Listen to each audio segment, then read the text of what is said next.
Time लगभग 60 लोगों की मृत्यु हो कि जिस परिवार का लगभग 12 लोग अचानक से मर जाए तो उस परिवार पर क्या बीत रहा हो। जय हिंद दोस्तों। 30 अक्टूबर की शाम मोरबी ब्रिज पर चढ़े लगभग 400 से 500 लोगों के लिए काली शाम में से एक होती है। 6:40 पर जब गुजरात का मोरबी ब्रिज अचानक से धाराशायी होता है तो यह मंजर इतना भयानक होता है कि पानी में गिरते ही एट ए टाइम लगभग 60 लोगों की मृत्यु हो जाती है। लेकिन दोस्तों अब यह आंकड़ा बढ़कर लगभग 135 हो चुका है। दोस्तों आप यहां पर सोचो कि जिस परिवार का लगभग 12 लोग अचानक से मर जाए तो उस परिवार पर क्या बीत रहा होगा। लेकिन दोस्तों अगर इस मुद्दे पर सरकार से सवाल किया जाता है तो सरकार चुप्पी साधी हुई है। आज के वीडियो में हम डिटेल में बात करेंगे आखिर मोरबी ब्रिज गिरा कैसे और इसमें जिम्मेदार कौन। सबसे पहले जानते हैं मोरबी ब्रिज के बारे में। साल 1880 में ब्रिटिश इंडिया गवर्नमेंट के अंडर में मोरबी के लोकल राजा वाघी ठाकरे ने इस ब्रिज को बनवाया था।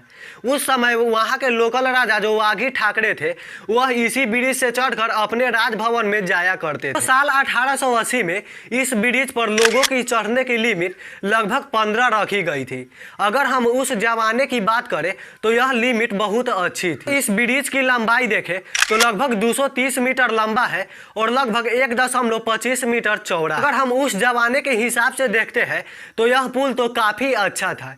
लेकिन साल 2021 में जब भारत में भूकंप आया तब यह ब्रिज धीरे धीरे कहीं से टूटने लगा। उसके बाद साल 2021 में उस समय के भारत के प्रधानमंत्री अटल बिहारी वाजपेयी ने इस पुल को पूरी तरीके से कंस्ट्रक्शन करवाया और इस पर लोगों की चढ़ने की लिमिट 15 से बढ़ाकर लगभग 100 से 150 तक कर दी गई। लेकिन दोस्तों साल 2008 में यह पुल फिर से रिपेयरिंग कराने के स्तर तक पहुंच गया। तो इस बार गुजरात सरकार ने मोरबी ब्रिज की कंस्ट्रक्शन के लिए एक प्राइवेट लिमिटेड कंपनी को जिम्मा दी। साल 2008 में जिस कंपनी ने इस ब्रिज को पूरी तरीके से कंस्ट्रक्शन किया था उसने अपनी अवधि लगभग 10 साल रखी थी, जिसे अगर हम आज के समय में देखते हैं तो साल 2018 में ही इसकी अवधि पूरी हो गई थी।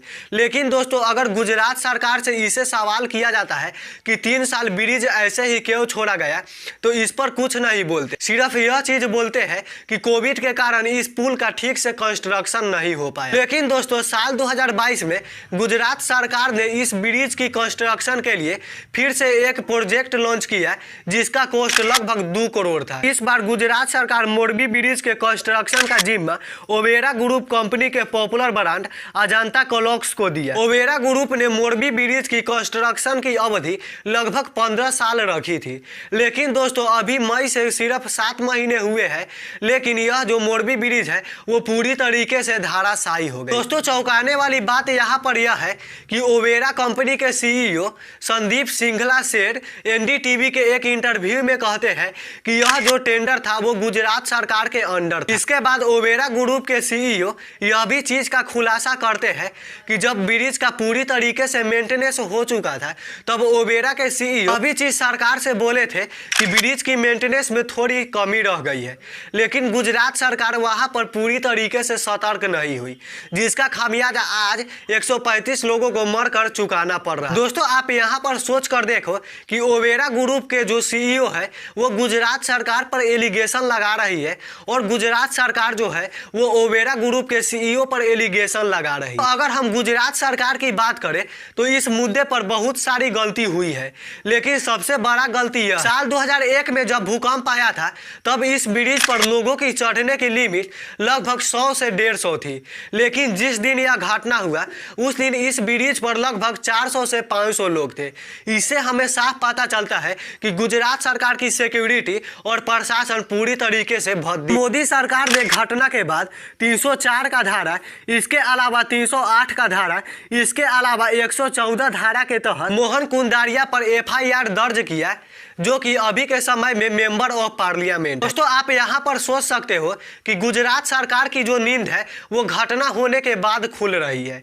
यही नींद जब घटना से पहले खुलती तो 135 लोगों की जान बच सकती थी। मोदी जी गुजरात जाकर भले ही यह अनाउंस कर रहे हैं कि इस घटना में मरने वाले सभी लोगों को 4 लाख, इसके अलावा सभी इंजर्ड व्यक्तियों को 50,000 दिए जाएंगे, लेकिन आप सोच सकते हो कि किसी की मौत की कीमत पैसों से नहीं खरीदी जा सकती। दोस्तों अगर आप इस टॉपिक पर हमारा ओपिनियन माने तो पूरी तरीके से सरकार की गलती है।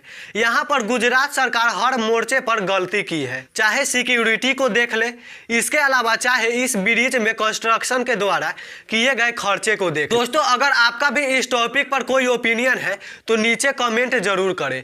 अगर वीडियो अच्छी लगी तो लाइक करना, चैनल पर नए हो तो सब्सक्राइब करके बेल आइकन प्रेस कर देना, क्योंकि यहाँ पर आपको एजुकेशनल वीडियो मिलती रहती है।